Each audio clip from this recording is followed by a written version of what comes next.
بسم اللہ الرحمن الرحیم۔ السلام علیکم، میں ہوں مسز جبین اور ہم یہاں بات کرتے ہیں کتابوں کے بارے میں۔ آج کی کتاب کا نام ہے مٹھی بھر مٹی، جس کی مصنفہ عمیرہ احمد ہیں۔ عمیرہ احمد ایک مشہور افسانوی اردو ناول نگار ہیں، جنہوں نے کئی ناول اور مختصر کہانیاں لکھی۔ مٹھی بھر مٹی ایک بہت ہی متاثر کن اور سوچ بدل دینے والی کہانی ہے۔ یہ کہانی بر صغیر پاک و ہند کے تقسیم ہونے اور پھر مسلمانوں کی پاکستان ہجرت کرنے کے پس منظر میں لکھی گئی ہے۔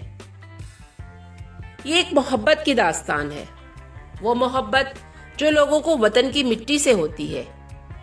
یہ ان لوگوں کی جد و جہد اور قربانیوں کی کہانی ہے جنہوں نے بر صغیر پاک و ہند کی تقسیم کے فوراً بعد ہجرت کی۔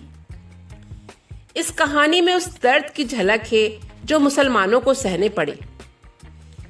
اس کہانی کا مرکزی کردار جمال ہے، جس کا گھرانہ ماں باپ، 3 بہنوں اور 2 بھائیوں پر مشتمل تھا، لیکن پاکستان صرف وہ اور اس کا باپ پہنچ سکے، باقی سب مار دیے گئے۔ کئی برس بیت گئے۔ اب جب وہ اپنے ملک کے بارے میں لوگوں کے تاثرات دیکھتا ہے تو آپ دیدہ ہو جاتا ہے کہ کیا اس لیے اتنی قربانیاں دی تھیں۔ اس کہانی کے کچھ درد بھرے الفاظ میں آپ کو سنانا چاہوں گی۔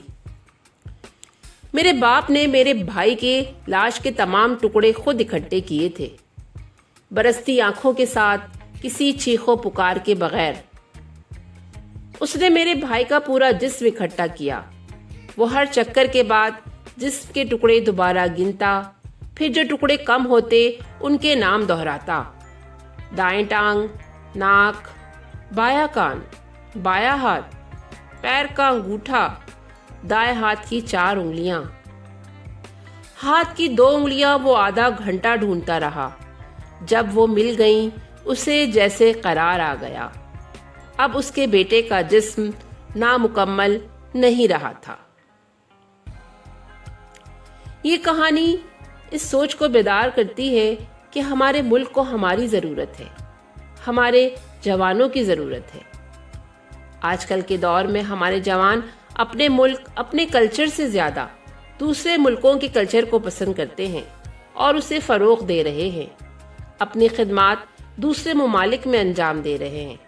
ہمیں اپنے ملک سے صرف شکایتیں ہیں۔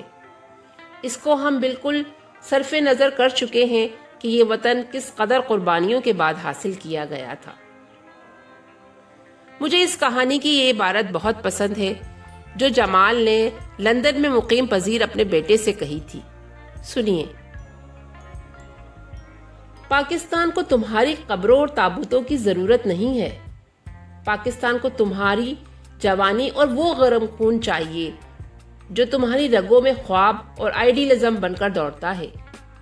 اگر پاکستان کو اپنی جوانی نہیں دے سکتے تو اپنا بڑھاپا بھی مت دو۔ جس ملک میں تم جینا نہیں چاہتے وہاں مرنا کیوں چاہتے ہو؟ باہر کی مٹی کی ٹھنڈک مرنے کے بعد برداشت نہیں ہوگی، تب اپنی مٹی کی گرمی چاہیے۔ نہیں شاہد جمال، آپ وہیں رہیں جہاں آپ رہ رہے ہیں۔ ہر شخص کے مقدر میں باوطن ہونا نہیں لکھا ہوتا، بعض کے مقدر میں جلا وطنی ہوتی ہے، اپنی خوشی سے اختیار کی جانے والی جلا وطنی۔ یہ کہانی پڑھ کر جذبہ حب الوطنی نہ جاگے، ناممکن۔ ضرور پڑھیے۔ اس کتاب میں اور بھی 4 کہانیاں شامل ہیں جو بہت آسان، عام فہم زبان میں لکھی گئی ہیں۔ اللہ پاکستان کو ہر شر سے محفوظ رکھے اور سب کا حامی و ناصر ہو۔ السلام علیکم۔